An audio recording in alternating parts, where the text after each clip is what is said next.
sebelumnya jangan lupa. Yang kedua, ikhtiar supaya kita tenang dan khusyuk dalam sholat. Ini hadisnya kita baca. Jangan memusatkan pandangan mata kita ke depan, melihat iltifat. Orang kadang bilang tangan tengok, jangan dulu. Lihat apa aja ya. Orang yang sholatnya matanya benar-benar sujud itu berpotensi akan diarahkan oleh syaitan supaya kita memikirkan sesuatu.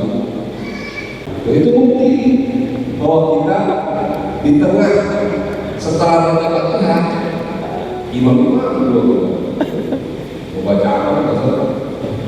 Karena kita kan diminta oleh setan cuma berhayal keluar dari zona sholat. Padahal di sholat menghadap kita sedangkan kelihatannya dulu, tapi kita dibawa oleh setan. Itu pengaruh karena ada kekosongan di dalam sholat. Baru tadi itu bagaimana supaya subuh tadi sebagai subuh kamu punya subuh udah lama nanti kita kadang-kadang betul. Maka ini jadi terapi buat kita pada anak-anak yang lagi sholat di masjid itu Jumatan aja. Tadi dia masuk maghrib di masjid lah. Siapa imamnya? Siapa? Rokat pertama baca apa? Baca surat kedua. Kedua, berarti sholat. Gak bercanda. Tapi kalau sampai ke rumah kita tanya kalau yang membaca apa dia nggak tahu, rokat kedua nggak tahu, bisa jadi dia sholat. Ini karena kedua-duanya jadi depan, matanya dilarapkan. Wa an Aisyah radhiyallahu anha, dari sahabat Aisyah radhiyallahu anha, qala sa'altu Rasulullah sallallahu alaihi wasallam anil iltifat fi shalah. Siti Aisyah tanya kepada Nabi, Tuhan, bagaimana hukumnya orang yang sholat matanya dilarapkan, nggak fokus ke tempat sujud, dia lihat yang ada di depan. Jawaban beliau, faqala huwa ihtilasun yahtalisuhu syaitan min sholatil amal. Yang makanya dilakukan saat sholat itu adalah kelalaian yang akan dimanfaatkan oleh syaitan ketika seorang hamba sedang sholat. Jadi setan bakal masuk. Kenapa? Sebab kita kosong, gak ada kerjaan. Gak ada kerjaan kita kan bisa banyak melihat. Kan kerjaan kita itu begini. Tapi kan itu kosong. Karena kosong, mestinya jadi baca Quran. Karena kita nggak mau dulu baca Quran atau imam baca surat yang kita nggak hafal, ini kan potensi juga. Potensi kita cuek sama imam gara-gara kita nggak hafal suratnya. Yang dibaca bukan bersama. Itu juga jadinya boleh cuma kita nggak hafal suratnya. Tapi kalau surat yang dibaca cuma kita hafal, itu kan kita diberi. Oh ya, tidak apa.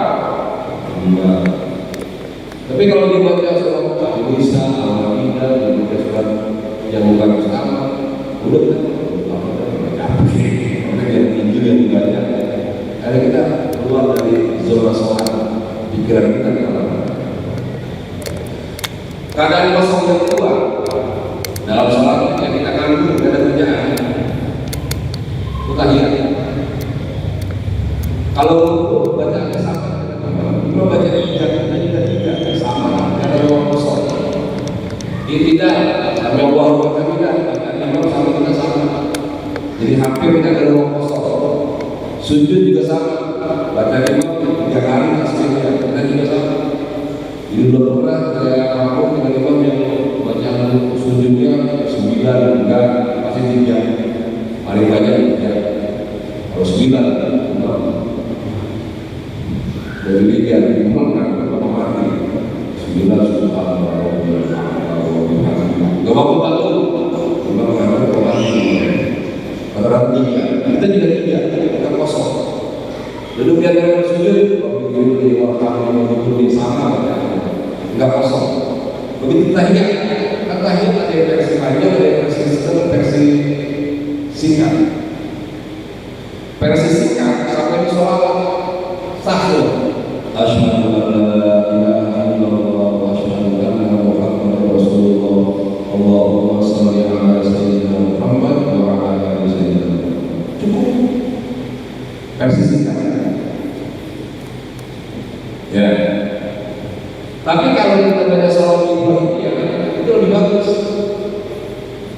Imam itu kalau bisa yang standar, enggak kepanjangan, enggak kependekan. Baca di surat Ibrahimiyah, wa ma arsalna sampai fil alamin innaka hamidum majid arsalna. Biar mampu, dia enggak kosong. Kecuali mampu dia stok bacaan banyak. Atau mampunya pinter, cerdas mampunya. Dia tahu enggak punya stok bacaan yang banyak, cuma sampai ke salawat doang. Ibrahimiyah dia enggak apa-apa. Disiasati sama maknanya belum akhirnya apa? Di bawah dulu akhirnya kan apa juga? Oh, lima korban doa, supaya satu kali alam panjang. Nah kita perlu cerdas. Bagaimana caranya kita kalau bisa bacaan banyak? Banyak. Pelan-pelan dan yang bisa tersol.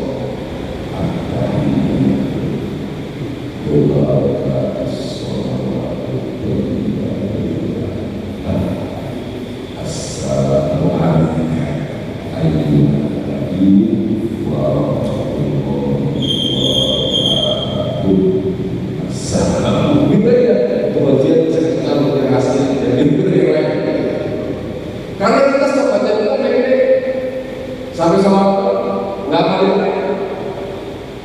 Kalau imam masih terus baca, kita benar-benar di kosong, setan masuk. Di mana setan? Di mana setan? Ada di kosong. Udah sampai santai. Oh, sudah selesai.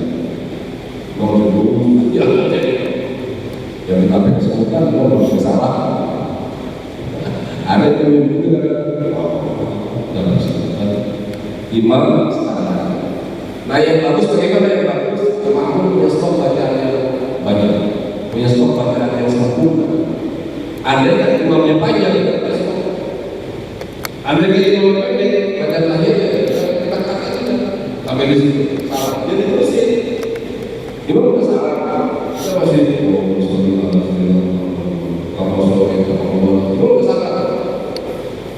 salah, dia masih gimana? Bagus dari yang sekolah, salah, jadi bagusnya kita punya stok bacaan buat malu. Imam kalau standar jangan terlalu panjang, sebab membuka potensi makhluk akan terjebak oleh budaya setan yang akan masuk karena kosong. Kekosongan pertama dalam zaman adalah kekosongan barisan. Ini yang bakal dimanfaatkan sama setan.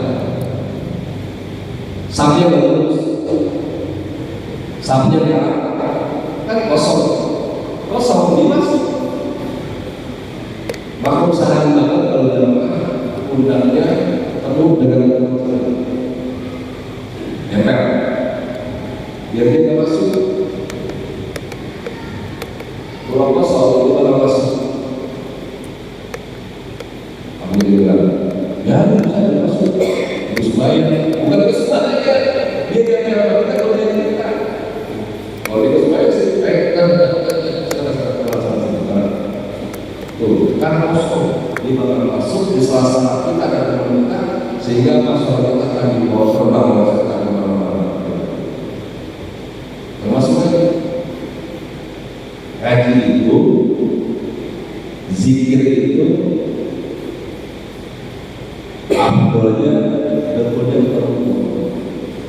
Karena enggak semua, yang kita bikin, kalau bentuknya kita mau yang sampai kosong. Kalau kosong, kita akan masuk. Jadi kosong, setan ini di sini di sini ada 7 setan, 2 setan. Pokoknya setan yang setan masuk. Iya kan? Setan yang masuk. Istilah alam itu kan itu lebih baik kita katakan begini alam. Yang kedua berlaku ada yang kosong itu alam. Karena ngaji kita gaya orang nggak ada makanan, nggak ada guru nggak ada dari mana Solo. Apalagi yang di sini dia yang kemana ke sini masih pikirannya ke Solo, makan Solo pikirannya ke pasar di mana, pasti dia nggak ada belum dia musuh, barang juga.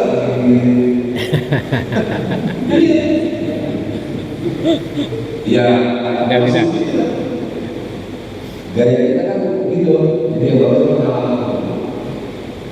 Udah paling itu kita belajar. Hah? Oh, kalau syuting bebas. Kalau kamera itu bebas. Ngicik-ngicik apa aja boleh kalau kamera. Bebas. Dia boleh keluar masuk kalau kamera punya nggak ada kelas yang bagus. Kalau orang boleh bebas. Dia pakai kartu. Nah, jadi potensi setan datang kepada kita karena ada kekosongan. Terus dia masuk di dalam sholat ada kekosongan. Karena itulah orang yang sholat pandangan matanya kalau bisa menyusahkan ke tempat sujud. Udah jangan bawa, jangan depan bawa. Usahain kain kamu kita nggak kebaca mereknya apa. Kita di satu dua.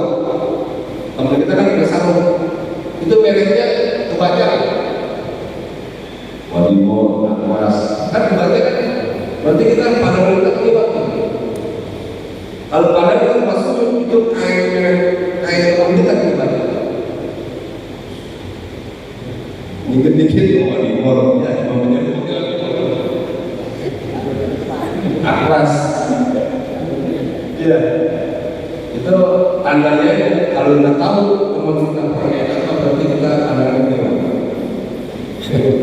jadi masuk fokus kalau istiadah fokus ke kakak kalau ada kamarnya yang paling dia udah masuk jalan dulu batalkan sholat cuma makruh kita tolong jaga kalau kita biar khusyuk. Pertama kalau bisa belakang kita ada yang harus ada motif dan batiknya, jangan yang ada tulisan sebab potensi akan terbaca. Ya, kita pakai batik sholat nggak apa-apa tapi jangan sampai ada tulisannya. Kita nggak lihat baca, teman pakai kaos partai, 13, kebaca. Ayo kita mikir dong. Karena kita kok juga itu namanya kemana-mana tuh. Jadi mikir makna gara-gara jauh selesai. Kalau kita yang sholat jangan sampai ada tulisan yang dibantu kita. Dan juga di sini, nah ini bagus nih, ada panjangan di depan. Allah ya semua kalian di samping, tapi semua. Sebab akan berpotensi terbaca terbaca sama dalam usaha yang ada sampai yang ada tulisan di soal akan berarti apa yang sampai ada tulisannya itu beda orang sebagai di Indonesia alasan orang kan udah kayak gini lagi orang baca Quran alasan orang kalau dulu kan masih ada orang kan udah nggak ada alasan orang dulu saya pernah sholat di makmum dulu zaman dulu alasan orang selesai lagi kita bacanya Quran tuh tabrakan kargo promo semua kita baca itu berpotensi suatu setan akan masuk ke kosongan. Karena itulah siapkan, fokuskan pandangan mata di tempat sujud. Jangan sampai kalau bisa teman di depan pakai sarung apa sampai kita juga harus kita jaga jangan sampai membuat teman kita jadi banyak yang kita pakai sarung Tapi semua salonnya ada banyak di belakang. Ya, ada banyak ada tuh. Di atas ada banyak, ada derek. Ya, kalau sudah begitu, kita jangan sampai keliwat. Nah, tapi hukum aslinya dia nggak bakal sholat di rumahnya, nggak bakal sepanjang datangnya masih menghadap kiblat, meskipun lehernya itu pandangannya ke kiri itu nggak sampai ke kanan. Jadi yang jadi apa hukum itu ada. Makanya sering saya sampaikan salam jangan badan-badannya. Kita masih dalam suasana sholat. Assalamualaikum warahmatullahi wabarakatuh. Jadi semua sholatnya belum selesai. Terakhir sholat itu selesai di salam yang pertama sudah selesai. Tapi salam yang pertama masih kewajiban dalam sholat. Maka kalau kita salam yang pertama dada kita ngikutin leher, waktu salam ngikut dengan leher kita. Assalamualaikum warahmatullahi wabarakatuh. Kembali. Itu batal. Kita nggak sadar sholat berasa terkhusyuk. Ternyata waktu salam jadi batal seorang kayak ibadah yang 3 rakaat. Gara-gara salamnya batal itu. Nengoknya. Usulan bisa. Ada usulan bisa kita. Assalamualaikum. Oh Ustaz, saya akan salah leher saya sakit kalau dia gimana hukumnya saya sholat? Saya nggak bisa ngejalan badan. Kalau bisa kan lewat badan disyaratkan. Assalamualaikum. Udah sekarang jangan paksain kita mau tangan kiri kalau leher. Tuh. Jangan bilang sholat kita sekarang sakit. Dia lagi sakit tapi cuma sampai bisa semua kemudian dan segitu gampangnya. Jadi hati-hati perkara yang kelihatan remeh tapi akan terjadi ibaratnya jadi nggak sah gara-gara salamnya badan. Beda kalau dipanggil. Dalam riwayat Nabi Muhammad kalau dipanggil itu nggak pernah mereka kecuali badan-badan. Orang yang pulang kita atau kita keluarga kita usahanya memang badan-badan. Seakan-akan mereka lagi sama badan. Nah, ya berarti itu kalau begitu akhlak. Jadi nggak ada lagi, tapi badan-badan balik-balik. Jadi seakan-akan kita bisa.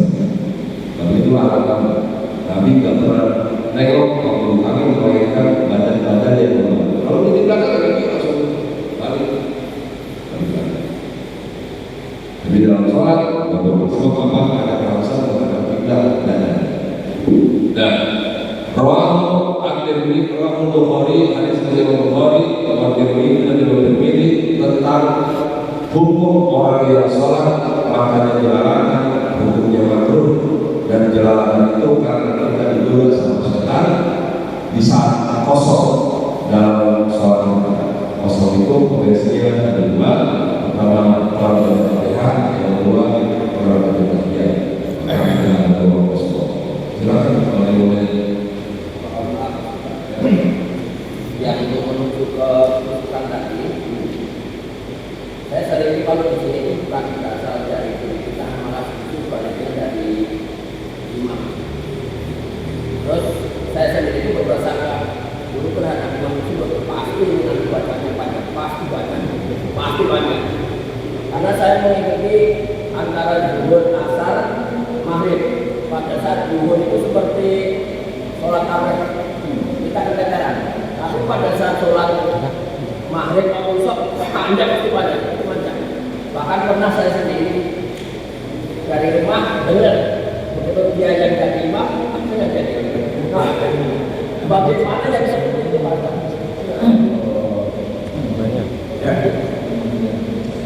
Berarti di bawah menjadi tersangka. Tidak ada imam yang dikurang sama Nabi dibandingkan imam yang lain. Berdasarkan laporan, maka dinanya dia mulai untuk berdua. Ini kan laporan. Kita yang aspirasi rakyat kita tampung, aspirasi warga kita tampung, sampaikan ke imam. Meskipun ada imam masih bacaan yang ini jadi bacaan kepanjangan. Kalau kita tak bisa lagi. Artinya jangan sampai orang jadi tentang salat berjamaah. Kan pakainya banyak, di antara makan dulu dan imamnya kamar. Malam itu kita ke kondangan. Ini udah rapi, mau sebagai satu. Pas kita imam banyak, kan jadi kita pengen sebagai jamaah imam itu. Kita nggak jamaah pegang jamaah. Itu jadi orang jadi nggak mau jamaah dengan imamnya yang tidak sesuai aspirasi. Maka usahain, bolehlah ada standar-standar semua. Kalau maghrib usahain, kalau misalnya isya dilakukan yang sedikit, paling tidak di duha, nggak apa-apa. Tapi kita juga mau harus ada dulu duha itu bukan yang panjang. Ya, kalau sudah lewat duha itu semua yang panjang. Maghrib dibaca sampai satu panjang. Maghrib dibaca wal fajr panjang. Maghrib itu standarnya alhamdulillah. Maghrib bisa 40 ke atas sampai 50 standarnya. Artinya begitu ada waktu yang baca alhamdulillah yang tidak panjang, itu ayat yang standar. Tapi kalau dibaca surat yang panjang masalah. Maka sampaikan ke DKM, MPN, kalau diingatkan bahwa sampai jamaah dari tersangka saya ingin bertemu jamaah di sini dari kenapa? Asal murah, kami kamu nggak kuat begitu lama. Ada lagi bagus cuma itu lama, udahlah kita bukti. Kan makanya kan ini darah ini, jadi jamaah orang susu macam-macam. Karena itulah orang yang pintar, imam yang alim, pertama kalau itu berubahnya singkat, tanda kealiman. Kalau jadi imam, imamnya yang aspiratif sesuai dengan apa yang jamaah mau. Maaf, Anda kan istri sendiri, belum tentu jadi surat. Saya gimana kalau awalnya sapi surat dimana? Kalau saya sendiri, saya kita baca sapi surat dimana? Sendiri kan jawab. Waktu dipakai kita dikomentin di imam sapi surat dimana? Dia orang pasal. Coba sebagai sendiri. Apa? Kuliah tubuhnya di mana?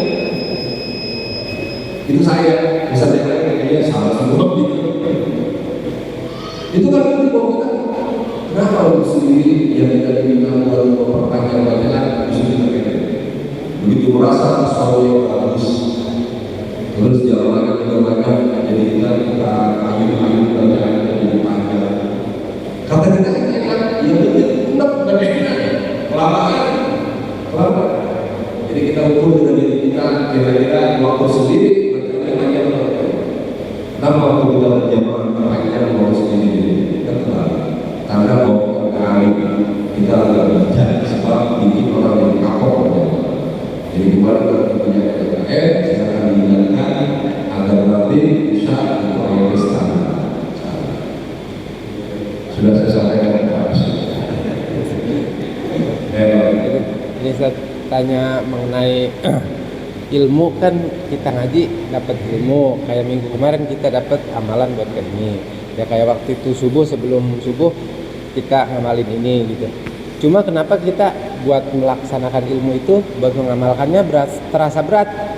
Seakan jadi kita rasanya ya biasa aja, dapat ilmu aja, buat mengamalkannya itu susah. Apa penyebabnya? Itu tadi. Orang yang punya ilmu dan tidak mengamalkan ilmunya itu lebih besar dosanya daripada orang yang tidak punya ilmu. Dia tahu kok tidak melaksanakan, itu dosanya lebih besar. Ini kan nggak tahu, saya nggak tahu. Tapi kalau dia tahu, dia meninggalkan apa yang dia tahu, itu jadi masalah. Kita bisa faktornya pertama, memang semua kebaikan ada tantangannya. Godaan-godaan itu bakal muncul waktu kita sudah lihat melakukan kebaikan. Tetapi kalau kita sadar bahwa ilmu itu bukan hanya untuk tahu, tapi untuk amal. Beda antara ilmu dan pengetahuan. Kalau ilmu didapatkan ilmu dari sanad, ada orang yang bisa bertanggung jawab ilmu. Tapi kalau pengetahuan dari siapa? Dari orang pengetahuan, dari TV pengetahuan. Kalau saya tahu ada berita yang mengatakan itu ilmu pengetahuan. Pengetahuan. Hah? Dari tabrakan, udah tahu dari sosmed, dari TV, itu bukan ilmu pengetahuan. Kalau ilmu, dari mana sumbernya? Dari guru. Dari mana sumbernya? Dari yang kita baca. Dari mana sumbernya? Dimasuk. Begitu tahu bagi sebisa mungkin semampu kita amal. Tidak ada sahabat paling awal kecil melainkan paginya menolong untuk mengamalkan. Dikit-dikit semua kita. Ini hari kita dapat info tentang sholat yang tidak dilakukan, maka kita harus itu kan gampang. Kalau sudah niat praktek ilmunya, nanti kan kebiasaan. Bagian tadi terus nggak boleh orang depan kita mereka ini apa? Itu kita fokus banget. Kita jawab juga di asal. Hari bab ini kita praktekkan seminggu. Selama seminggu ini jangan sampai kita tahu depan kita kayak mereka. Jadi kita amalkan. Dan kalau sudah tahu paling tidak satu kali kita amalkan. Sebab kita akan ditanya tentang ilmu kita. Semoga yang berbaca, yang berkaji, mereka sekarang. Satu cuma ada satu yang berkaji. Bagaimana soal jelasan kepada diri sendiri. Nah, itu usaha itu karena ada tantangannya. Yang kedua, kita merasa bahwa guru-guru bagaimana? Ada yang merasa itu gajinya kadang-kadang cuma dari pahala. Ini semua yang datang ini kan udah semuanya menyebut ini. Pertama adalah dari orang lain. Yang kedua, yang minimal adalah kebaikan. Dulu dengan orang-orang baik di sini. Sampai kalau ditanya, saya kalau ditanya, jujurnya, tadi Ustaz bahas apa? Bahas apa? Yang dulu ada ada juga yang pelarian antara ini dan mobil punya pasti ada. Jadi macam-macam. Ada punya itu kita cuma mengandalkan kalau tidak enggak kita ingat besar. Kita berbuka dan saya menduga begitu kita keluar dari masjid itu kadang-kadang juga ya lepaskan boro-boro dia amalkan karena bagus ada streaming tinggal like dan subscribe habis saya tentang nanti kasih tahu dari apa saya gitu ya lalu misalnya tapi saya nggak sampai jadi sama satu ada pakai bisa. Jadi pertama karena ada godaan, yang kedua kita kurang punya semangat buat mengamalkan. Yang ketiga kita tidak membutuhkan waktu kita belajar. Maka diikat karena itu yang paling kuat adalah dengan ikat dengan besar, belum tentu kita amalkan. Tapi kalau diikat dengan besar langsung amalkan itu kuat. Karena bisa langsung kita dengan kita. Sholatnya melihat Tuhan itu mengikat dengan Allah. Sampai tiga hari yang berdua mainkan ada ilmu yang tidak berbahaya. Kalau sudah ada pola ini kita tidak berlomba-lomba. Dan itu yang benar sedikit yang kita baca kalau kasih ini yang bermanfaat yang bersemuanya jangan dibiarkan bahwa kosong di dalam sholat sebab itu akan berpotensi masuknya penggoda di dalam sholat. Subhanallah.